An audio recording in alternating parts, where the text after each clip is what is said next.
கண்களை மூடுவோம். கர்த்தருடைய வார்த்தைகளை கேட்போம்.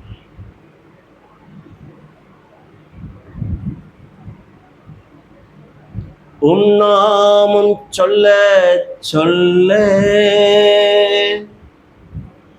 என் உள்ளமெல்லாம் துள்ளுதையா. உம் அன்பை பாட பாட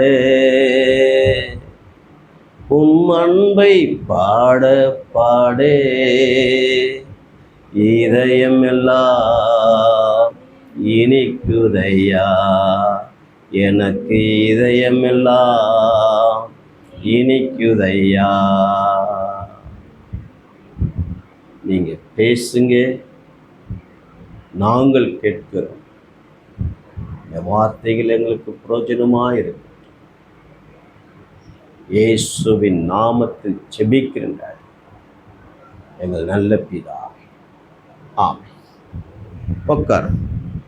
ஆண்டவராகிய இயேசுவின் நாமத்தினாலே உங்களை வாழ்த்துகிறேன். ஒரே ஒரு வசனத்தை தான் பார்க்க போகிறோம். எடுத்து கையில் ஆயத்தமாய் வைத்துக் கொள்ளுங்கள். யோவான் சுவிசேஷம் 20ஆம் அதிகாரத்தை எடுத்துக்கொள்ளலாம். யோவான் எழுதின சுவிசேஷ புஸ்தகம் 20ஆம் அதிகாரத்தை எடுத்துக்கொள்ளலாம். அதிலிருந்து ஒரே ஒரு வார்த்தைகளை பார்க்க போகிறோம். என் அன்பு பிள்ளைகளே, இந்த கடைசி காலத்தில் நாம் ரொம்ப நாணமாய் இருக்க வேண்டும். நாம் பரலோகத்தை பெற்றுக்கொள்ள வேண்டும் என்றால் நிச்சயமாய் வேதத்தை வாசிக்க வேண்டும், நல்ல ஜெபிக்க வேண்டும், ஆராதனை கூடுதலை நாம் விற்றக்கூடாது. இது மூன்றும் நிச்சயமாய் கடைப்பிடித்து தான் ஆக வேண்டும். ஜெபிக்காதவன், வேதத்தை வாசிக்காதவன் பரலோகத்தை பார்க்கவே முடியாது, நிச்சயமாய் பார்க்க முடியாது. ரொம்ப நாணமாக இருக்க வேண்டும், ஜாக்கிரதையாக இருக்க வேண்டும். என் அன்பு பிள்ளைகளே, அரை மணி நேரமாவது வேலைக்கு போகிற பிள்ளைகள் ஆண்டவர் சமூகத்தில் ஜெபிச்சிருங்க. காலையில் எழுந்து தெய்வத்துடைய முகத்தை பாருங்க, ஜெபித்து விட்டு ஒரு வசனத்தை அதிகாரத்தை வாசித்துட்டு கடந்து செல்லுங்க. அதுதான் நம்மை பாதுகாக்கும், அதுதான் பரலோகத்துக்கு வழி. உன் உள்ளத்திலே அவர் எந்த அளவுக்கு ஆராதனை செய்கிறீர்களோ நிச்சயம் ஆண்டவர் மகிமைப்படுவார். அந்த பரலோக பாக்கியத்துடைய முத்திரையை நம் நெற்றிலே வைப்பார். இந்த கடைசி காலம் நாம் நிச்சயமாக நாம் ஆண்டுடைய வார்த்தைகளுக்கு கீழ்ப்படிந்து தான் ஆக வேண்டும். நினைக்கலாம், என்ன இவர் கடைசி காலம் என்று சொல்லி கொண்டிருக்கிறாரே என்று. இப்படிதான் வேதத்தில் சொல்லப்படுகிறது. நோவாவின் காலத்தில் நோவா அப்படிதான் சொன்னார். ஒரு நாள் மழை வந்தது, வாரி கொண்டு போய்விட்டது. பல ஆண்டு காலமாய் சொல்லி கொண்டிருந்தார். சோதம் பட்டணம் உலக வரைபடத்தில் இல்லை, அடியோடு அழிச்சிட்டார். எரோமியா எருசலேமை வாரி கொண்டு போக போகிறான் என்று சொல்லி கொண்டிருந்தார். அவனை அடித்து தண்ணீர் இராத கிணத்திலே போட்டு இப்படியாய் சித்திரவதைப்படுத்தினார்கள். யார்? இஸ்ரவேல் தேசமே. இப்படி தீர்க்க தரிசனம் சொல்லுகிறானே என்று விரோதமாய் சொல்லுகிறான் என்று ராஜா அப்படி பண்ணார். ஒரு நாள் வந்தது, எருசலேமை வாரி கொண்டு போய்விட்டான் பாபிலோன். தேவாலயத்தை சுற்றி எரித்து விட்டான். இந்த கடைசி காலமாய் இருக்கிறபடினால் நீங்கள் ஜெபிங்க, வேதத்தை வாசிங்க. ஒரு நாளும் ஆராதனையை விட்டு விடாதீங்க. இதுதான் முக்கியம். ஒரு ஆவிக்குரிய மனிதனுக்கு நீங்கள் இந்த காரியத்தை கடைப்பிடித்து கொண்டு வந்தால் உங்கள் பெயர் ஜீவ புஸ்தகத்தில் எழுதப்படும். இருக்கும். ஒரு ஆமென் சொல்லுங்க. அல்லேலூயா. கண்டிப்பா இருக்கும். பரலோகத்தை பார்க்கலாம்.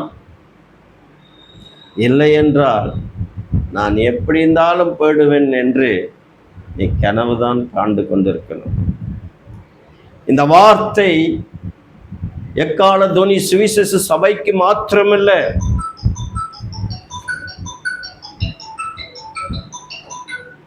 என் அன்பு பிள்ளைகளே,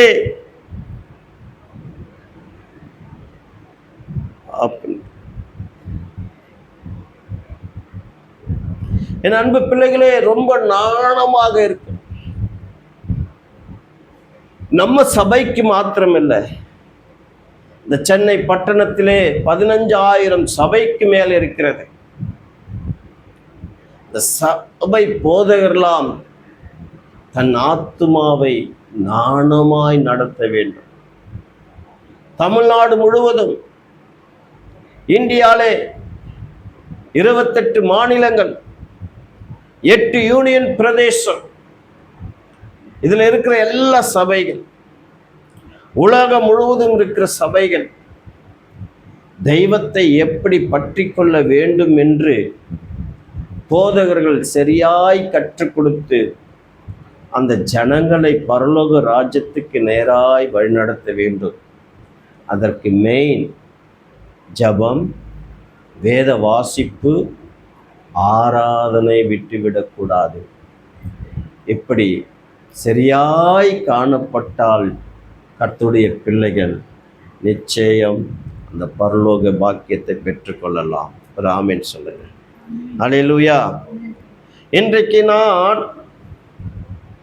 அநேக ஜனங்கள், ஊழியக்காரர்கள் நினைத்து கொண்டிருக்கிறார்கள். சில சபைகள் கர்த்தருடைய பிள்ளைகளும் நினைத்து கொண்டிருக்கிறார்கள். 1,44,000 பேர்ல நானும் அதுல இருப்பேன் என்று. நன்றாக கவனிக்கணும். கொஞ்சம் ஆழமான சத்தியத்தை கொஞ்ச நேரம் தான் கேட்கப் போகிறோம். அந்த ஒரு வசனத்தின் மூலமாய் இன்றைக்கு அநேக சபைகள் நான் 1,44,000 பேர்ல நான் இருப்பேன் என்று சொல்லிக் கொண்டிருக்கிறார்கள்.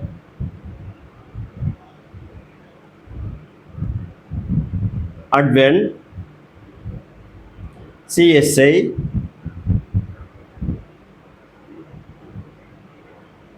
ECI, Roman Catholic, Pentecost, CBM. CBM என்ன சொல்லுகிறார்கள் என்றால், என்றைக்கு 1,44,000 பேர் பரிசுத்தர்கள் ஒன்று கூடுகிறார்களோ அன்றைக்குதான் இயேசு வருவார் என்று சொல்லிக் கொண்டிருக்கிறார்கள். அதில் நாங்க தான் முதலிடம் என்று சொல்லிக் கொண்டிருக்கிறார்கள். அவங்க கனவுதான் கண்டு கொண்டு இருக்கணும். இன்றைக்கு எல்லா ஜனங்களும், கிறிஸ்தவர்கள் கொஞ்சம் ஆவிக்குரிய ஜீவித்திலே 1,44,000 பேர்ல நான் இருப்பேன் என்று சொல்லிக் கொண்டிருக்கிறார்கள். கண்டிப்பா இல்லை. என் அன்பு பிள்ளைகளே, சில ஊழியர்கள் நம்பிக்கொண்டிருக்கிறார்கள். இல்லை, அப்படி நினைக்காதீங்க. இந்த 1,44,000 பேர் 2 இடத்துல இருக்கிறது வேதத்திலே. இஸ்ரவேல் ஜனங்களை யோவான் வெளிப்படுத்தின விசேஷம் 7வது அதிகாரத்திலே கொண்டு வருகிறார். அங்கே 1,44,000 பேரை 12 கோத்திரத்திலிருந்து எடுக்கிறார். அந்த 12 கோத்திரத்திலிருந்து ஒரு கோத்திரத்தை கர்த்தர் தள்ளுகிறார். அது யார் என்றால் தான் கோத்திரம். ஒரு பெரிய கோத்திரமாய் காணப்படுகிறார். தேவனுடைய வார்த்தைகளுக்கும் தேவனுடைய திட்டங்களுக்கும் தேவனுடைய தீர்மானத்துக்கும் அவன் விரோதமாய் காணப்பட்டபடினால் கர்த்தர் அவனை தள்ளிவிட்டு யோசேப்புடைய மகன் மனாசேவை கொண்டு அது ஒரு கோத்திரத்தை உண்டாக்கி அதிலே 12,000 பேரை எடுக்கிறார். ஆக மொத்தம் 12 கோத்திரத்திலிருந்து 1,44,000 பேரை அங்கே சுட்டி காட்டுகிறார் யோவான். 14வது அதிகாரத்தில் வெளிப்படுத்தின விசேஷத்திலே 1,44,000 பேர் அங்க காணப்படுகிறார்கள். ஹல்லேலூயா சொல்லம்மா, ஹல்லேலூயா. எல்லா ஊழியர்களும் சில ஊழியர்கள்லாம் இந்த 1,44,000 பேர் 2 இடத்துல வருகிறதை அது ஒன்றுதான் என்று நினைக்கிறார்கள். அது தவறான உபதேசம். பழைய ஏற்பாட்டின் காலத்தில் தேவனாகிய கர்த்தர் 1,44,000 பேரை தெரிந்து கொள்ளுகிறார். அது அவர் எப்போது தெரிந்து கொள்ளுகிறார் என்றால், ஆண்டவர் இயேசு சபையாரை எடுத்துக்கொண்ட பிறகு, என் அன்பு பிள்ளைகளை, இந்த பூமியிலே அண்டிக்கிறிஸ்து ஆட்சி நடக்கும் போது இஸ்ரவேல் ஜனங்களை மாத்திரம் எருசலேமிலே இஸ்ரவேல் ஜனங்களை எடுத்துக்கொள்ள மாட்டார். காரணம் என்னவென்றால், அது ரகசியம். தீர்க்க தரிசன வார்த்தைகள் அப்படியாய் முன் எழுதப்பட்டு இருக்கிறது. என் அன்பு பிள்ளைகளே, ஏனென்றால் 3வது தேவாலயத்தை கட்ட இஸ்ரவேல் ஜனங்களை அவர் எடுத்துக்கொள்ள மாட்டார். ஒரு ஆமென் சொல்லமா? அல்லேலூயா. கர்த்தர் நாமத்திற்கு மகிமை உண்டாகட்டும். அப்போதுதான் இஸ்ரவேல் ஜனங்களை, பழைய ஏற்பாட்டின் காலத்தில் இருக்கிற ஜனங்களை 1,44,000 பேரை தெரிந்து கொள்கிறார். ஆனால் அங்கே 3வது வசனத்திலே அல்லது 4வது வசனத்திலே ஊழியக்காரர்கள் என்று சொல்லப்படுகிறது. அங்கே அது ஊழியக்காரர் அல்ல, கர்த்தரால் தெரிந்தெடுக்கப்பட்ட இஸ்ரவேல் ஜனங்களை 12 கோத்திரத்திலிருந்து 1,44,000 பேரை அவர் தேர்ந்தெடுக்கிறார். ஒரு ஆமீன் சொல்லுங்க. வெளிப்படுத்தின விசேஷம் 14வது அதிகாரத்திலே 1,44,000 பேரை புதிய ஏற்பாட்டிலே இயேசு கிறிஸ்து என்றைக்கு இந்த பூமிக்கு வந்து ரத்தம் சிந்தி ஜீவனை கொடுத்து சத்தியத்தை கற்றுக் கொடுத்து, அன்றைக்கு சீசர்கள் சத்தியத்தை சொல்லி ஆயத்தமாய் ஆண்டவர் யாரெல்லாம் அந்த நாட்களிலே தெரிந்து கொண்டாரோ, அந்த நாளிலே தெரிந்து கொள்ளப்பட்டவர்கள் 1,44,000 பேர். ஒரு ஆமீன் சொல்லுங்க. அல்லேலூயா. ஒரு வசனத்தை வாசிக்கலாம். யோவான் எழுதின சுவிசேஷம் 20ஆம் அதிகாரம் 15வது வசனத்தையும் 16வது வசனத்தையும் வாசிக்கலாம். இயேசு அவளை பார்த்து, ஸ்திரீயே, ஏன் அழுகிறாய்? யாரை தேடுகிறாய் என்றார். அவள் அவரை தோட்டக்காரன் என்று எண்ணி, ஐயா, நீர் அவரை எடுத்துக்கொண்டு போனது உண்டானால் அவர் வைத்த இடத்தை எனக்கு சொல்லும், நான் போய் அவரை எடுத்துக்கொள்ளுவேன் என்றார். இயேசு அவளை நோக்கி, மரியாளே என்றார். அவள் திரும்பி பார்த்து ரபுனி என்றாள்.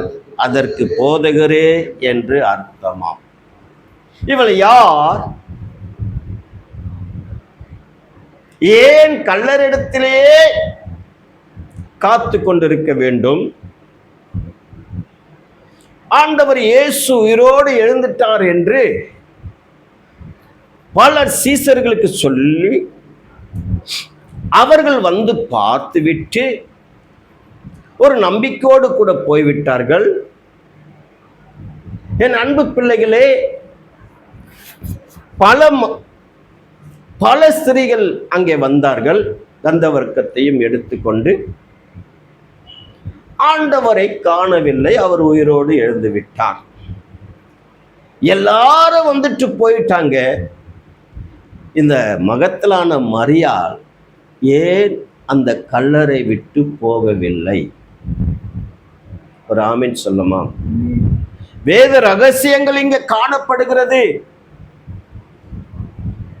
1,44,000 பேர்ல இந்த மகத்தலான மரியாளும் ஒருவர். ஒரு ஆமீன் சொல்லுங்க. இவள் யார்? விபச்சாரக்காரி, கையும் நிஜமாய் பிடிக்கப்பட்டவன், கொலை செய்ய வேண்டும் என்று சொல்லப்பட்டவர்கள். ஆண்டவர் இயேசு அந்த நாளிலே அவர்களை மன்னித்து இனி பாவம் செய்யாதே என்று சொன்னார். அவளை மனப்பூர்வமாய் ஆண்டவர் ஏற்றுக்கொண்டார்.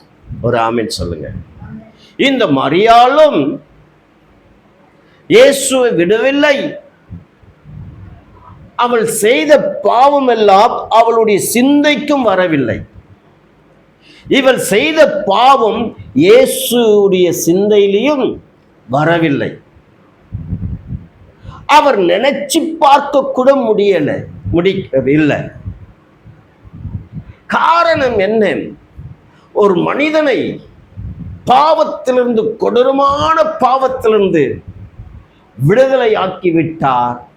அந்த பாவத்தை ஆண்டவர் கண்ணோக்கே பார்க்க மாட்டார், மறந்து விடுவார். ஆமென் சொல்லுங்க. ஆனால் இந்த மகத்தலான மரியாள் ஏன் அந்த இடத்துல காத்து கொண்டிருக்கணும்?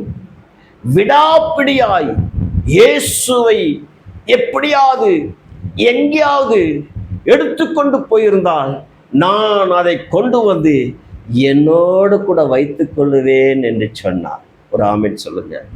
ஹல்லேலூயா, ஹல்லேலூயா. என் அன்பு பிள்ளைகளை, அவ்வளோ ஒரு வைராக்கியம். இயேசுவை பெற்றெடுத்த தாய்க்கு கூட இப்படிப்பட்ட ஒரு பாக்கியம் கிடைக்கவில்லை. அவர் உயிரோடு கூட எழுந்து முதல் பார்த்தது யார்? இந்த மகத்தலான மரியாள்.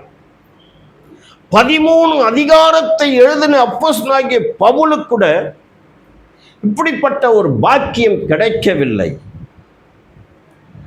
சீசர்ல மூத்தவராய் இருந்த பேதுருக்கும் இப்படிப்பட்ட பாக்கியம் கிடைக்கவில்லை.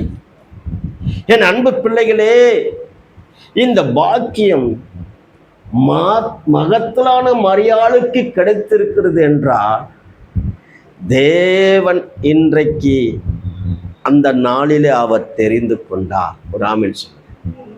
ஹல்லேலூயா. கர்த்தர் நாமத்திற்கு மகிமை உண்டாகட்டும். இயேசு கிறிஸ்து 3 வருஷ காலத்திலே ஊழியம் செய்யும் போது யாரெல்லாம் தொட்டாரோ, யாருக்கெல்லாம் சுகத்தை கொடுத்தாரோ, இனி பாவம் செய்யாதே என்று சொல்லி அனுப்பினாரோ, நிச்சயம் அவர்களெல்லாம் இந்த 1,44,000 பேர்ல பங்கு பெற்றிருக்கிறார்கள். ஒரு ஆமென் சொல்லுங்க. ஒரு ஆமென் சொல்லுங்க. ஹல்லேலூயா. கர்த்தர் நாமத்திற்கு மகிமை உண்டாகட்டும். இந்த மகத்தலான மரியாள் ஆண்டவர் இயேசு அவள் பக்கத்தில் நின்று கூப்பிடும் போது இயேசு என்று அறியவில்லை, தோட்டக்கார் என்று அறிந்து கொண்டார். நிச்சயமாகவே அவர் தோட்டத்துக்கு எஜமானாய் இருந்தபடினால் ஜீவனை விடும்போது, என் அன்பு பிள்ளைகளே, அந்த ஏதம் தோட்டத்தில் இருக்கிற அந்த திரை கேருபீன்கள் 2ஆக பிளக்கப்பட்டது. ஒரு ஆமென் சொல்லுங்க. ஹல்லேலூயா. அதை உள்ளே நுழைந்தவர்கள் யார் என்றால் இந்த 1,44,000 பேர் உள்ளே நுழைந்தார்கள். ஒரு ஆமென் சொல்லுங்க. ஆமென் சொல்லுங்க. இன்றைக்கு இருக்கிற ஊழியக்காரர்களே, இன்று இருக்கிற கர்த்தருடைய பிள்ளைகளே, இன்றைக்கு நான் 1,44,000 பேர்ல நான் இருக்கிறேன் என்று சொல்லி கொண்டு தான் இருக்கிறோம். கனவுல நினைத்து கொண்டு தான் இருக்கிறோம். அது 1வது நூற்றாண்டிலேயே 1,44,000 பேரை தேவனாகிய கர்த்தர் இயேசு தெரிந்து கொண்டார். இந்த வார்த்தைகளை கேட்கிற கர்த்தருடைய பிள்ளைகளும் சரி, ஊழியக்காரர்களும் சரி, சரியா இந்த வார்த்தைகளை பற்றி கொண்டால், அப்பா நான் எப்படியாவது பரலோக ராஜ்யத்துக்கு வந்துடணும், அது போதும் என்று சொல்ல வேண்டும். ஒரு பரிசுத்தவான் சொல்லுகிறார், சத்தியத்தை ஆராய்ச்சி பண்ணுகிறவர் பரலோகத்தில் தங்க வீடு இருக்கிறதோ இல்லையோ, நான் இயேசு அப்பாவுக்கு பரலோகத்தில் முன்பாக நிற்கிறோம் இல்லையோ, ஆனால் நான் பரலோகத்துக்கு போகணும், அந்த பாக்கியம் கிடைச்சால் போதும் என்று அவர் சொன்னார். என் அன்பு பிள்ளைகளே, இந்த கடைசி காலத்தில் வாழ்ந்து கொண்டிருக்கிறோம். இன்றைக்கு எனக்கு 62 வயது ஆகிறது. வாழ்ந்து விட்டேன், முக்காவாசி முடிந்து விட்டது என்னுடைய வாழ்க்கை. இன்னும் கொஞ்ச காலம்தான். ஒரு ஆமீன் சொல்லமா? அம்மாக்கு 70 வயசு கிட்ட ஆயிடுச்சு. இன்னும் கொஞ்ச காலம்தான். மற்ற பிரதர்ஸ் சகோதரிகளுக்கெல்லாம் அந்த 50க்கு மேலே தாண்டி விட்டது. இன்னும் கொஞ்ச காலம்தான் வாழக்கூடிய காலம். இதில் இனி வாழக்கூடிய இந்த காலத்திலே தெய்வத்திற்கு மாத்திரம் உண்மையாய் காணப்பட்டால் நிச்சயம் பரலோக பாக்கியத்தை பெற்றுக்கொள்ளலாம். ஒரு ஆமென் சொல்லுங்க. ஹல்லேலூயா. இந்த மகத்தலான மரியாள் எவ்வளவு ஒரு பிடிவாதமாய் இருந்து, நான் இயேசுவை பார்க்காத போக மாட்டேன், இயேசுவின் சரீரத்தை நான் எடுத்துக்கொள்ளாமல் போக மாட்டேன் என்று அந்த கல்லறையிலேயே காத்து கொண்டிருந்த அந்த மகத்தலான மரியாளுக்கு முதல் அந்த 1,44,000 பேர்ல இடம்பெற்ற ஒரு தாயார். ஒரு ஆமென் சொல்லுங்க. ஹல்லேலூயா. கர்த்தர் நாமத்திற்கு மகிமை. ஹல்லேலூயா. எல்லா ஊழியக்காரர்களுக்கு சொல்லுகிறேன், அப்படிப்பட்ட ஒரு கனவுல நினைச்சிடாதீங்க. ஆமென் சொல்லுங்க. நீ அப்போஸ்தலனாகிய பவுலா மாறிட முடியாது, அப்போஸ்தலனாகிய பேதுருவாய் மாறிட முடியாது, நீ மகத்தலான மரியாளை மாறிட முடியாது, இருக்கிற சீசர்கள் அப்போஸ்தலர்கள் மாறிட முடியாது. நீ இந்த காலத்தில் இருக்கிற மனிதன் தான், இந்த காலத்தில் இருக்கிற ஊழியக்காரன் தான், இந்த காலத்தில் இருக்கிற சகோதரி தான், இந்த காலத்தில் இருக்கிற சகோதரன் தான். பரலோகத்துக்கு போகணும். அதற்கு என்ன வழியோ உன் சிந்தனையில் சிந்தித்து தெய்வத்திற்கு முன்பாக எப்படி காணப்பட வேண்டுமோ நாணமாய் இருந்து வேதத்தை வாசித்து ஜெபித்து தேவாலயத்தை விட்டுவிடாதபடி, ஆராதனை விட்டுவிடாதபடி அதுக்கு சரியாய் நடந்து உண்மையாகவும் பரிசுத்தமாகவும் தேவ சமூகத்தில் காணப்பட்டு நீ தெய்வத்திற்கு முன்பாக கண்ணீரோடு கூட அந்த மகத்தலான மரியாளுக்கு எப்படி ஒரு வைராக்கியம் வந்ததோ அப்படியாய் நீ வைராக்கியமாய் காணப்பட்டால் நிச்சயம் அந்த பரலோக ராஜ்யத்துக்கு போய் சேரலாம். ஒரு ஆமீன் சொல்லுங்க. ஹல்லேலூயா, ஹல்லேலூயா, ஹல்லேலூயா. இங்க என்ன சொல்லப்படுகிறது? இயேசு அவளை நோக்கி மரியாளே என்று சொல்லும்போது, நீங்க ஜெபிக்கும் போது அவர் வந்து உங்களை கூப்பிடுவார். நீ வேதத்தை வாசிக்கும் போது அவர் உன் அருகில் வந்து நிற்பார். இந்த மரியாள் ஆவலோடும் கண்ணீரோடும் துக்கத்தோடு கூட வேகத்தோடு கூட என் இயேசுவை எடுத்துக்கொண்டு போய்விட்டானுங்களே என்று அங்கலாய்ப்பாய் அலைந்து கொண்டு நான் மரித்தால் இங்கே தான் மரிப்பேன் என்று அப்படி ஒரு வைராக்கியம். அது பைபிளில் சொல்ல, நான் சொல்கிறேன். என் அன்பு பிள்ளைகளை, மரித்தால் எங்கே தான் மரிப்பேன், என் இயேசுவை பார்க்காமல் போக மாட்டேன் என்ற அந்த வைராக்கியம் வந்தது. ஒரு ஆமீன் சொல்லுங்க. அல்லேலூயா. ஒரு சீசருக்கு கடந்து போன சீசர்கள், ஒரு ஆமீன் சொல்லுங்க, அவர்களை கொழுந்து விட்டு எரியும்படியாய் கர்த்தர் செய்து விட்டு போனார். ஒரு ஆமீன் சொல்லுங்க. அவர்கள் இந்த 1,44,000 பேரில் இருப்பாங்க. அல்லேலூயா. இருக்கிற சீசர்கள் எல்லாரும் 1,44,000 பேரில் இருப்பாங்க. அது அந்த 1ஆம் நூற்றாண்டிலே முடிந்து விட்டது. ஒரு ஆமீன் சொல்லுங்க. அல்லேலூயா. கர்த்தர் நாமத்திற்கு மகிமை. ஒருவேளை அந்த 1,44,000 பேர், ஒரு ஆமீன் சொல்லமா, ஏதாயிலும் கொஞ்சம் குறை காணப்பட்டா நிச்சயமாய் இன்றைக்கு இருக்கிற கொடூரமான பாவத்தில் இருக்கிற மனிதர்களை கர்த்தர் தெரிந்து கொள்வார். ஒரு ஆமீன் சொல்லுங்க. ஹல்லேலூயா. ஹல்லேலூயா. இருக்காது. ஒருவேளை இருந்தால் இன்றைக்கு நினைத்து கொண்டிருக்கிற பெரிய பெரிய ஊழியக்காரர்களாம், ஒருவன் பாவம் செய்துவிட்டால் அவனை அப்படியே தள்ளிவிடுகிறார்கள். அவனை கொண்டு வந்து சீர்படுத்த வேண்டும், சிறப்படுத்த வேண்டும், தேவ ராஜ்யத்துக்கு ஆயத்தமாக்க வேண்டும் என்று நினைக்கிறதில்லை. இவன் பாவி, இவன் அக்கிரமக்காரன். இன்றைக்கு ஊழியக்காரன் சொல்லி கொண்டிருக்கிறான். ஒரு ஆமீன் சொல்லுங்க. ஹல்லேலூயா. சொல்லி கொண்டிருக்கிற ஊழியக்காரரே, இப்படிப்பட்ட ஆத்துமாக்களை நீ ஆதாயப்படுத்தி தேவராஜ்யத்திற்கு வழிநடத்தவில்லை என்றால் நிச்சயம் நீ அந்த பரலோக ராஜ்யத்தை பார்க்கவே முடியாமல் போய்விடும். ஒரு ஆமீன் சொல்லுங்க. ஹல்லேலூயா. ஹல்லேலூயா. நான் எப்படி மன்னிக்கிறனோ நீங்களும் மன்னிப்பையாக. ஹல்லேலூயா. நீ மன்னியாவிட்டால் உனக்கு மன்னிப்பு இருக்காது. ஊழியக்காரன், ஒரு ஆத்மா மனம் திரும்புது என்றால் பரலோக ராஜ்யம் எவ்வளவு ஒரு சந்தோஷப்படுகிறது. அவனை நீ பாவி என்று நினைச்சால் அவன்தான் 1,44,000 பேரில் இருப்பான். நீ கைவிடப்படக்கூடிய சூழ்நிலைகள் வரும். ஊழியக்காரனே, இன்றைக்கு ரொம்ப ரொம்ப ரொம்ப ரொம்ப நாணமாக இருங்க. உன் ஜனங்களை, ஆத்துமாக்களை தேவனுடைய பரலோக ராஜ்யத்துக்கு நேராய் வழிநடத்துங்க. நீ சாப்பிடுகிறியோ, வேலை செய்யலையோ, தெய்வத்துக்கு கொடுக்க வேண்டிய நேரத்தை ஒதுக்கிவிட்டு அதில் செபி, வேதத்தை வாசி, ஆராதனைக்கு போங்க. கர்த்தர் உங்களோடு கூட இருப்பார்.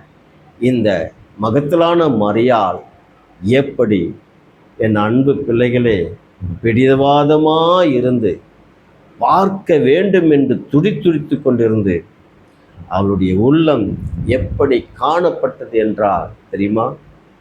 சந்தோஷமாக, மகிழ்ச்சியாக அந்த ஏதம் தோட்டத்துக்குள்ளே முதல் ஆளாக உள்ளே போனார். அதுதான் பரலோகம். அந்த பரலோகத்திலே முதல் 1,44,000 பேரில் பேர் பெற்றார்.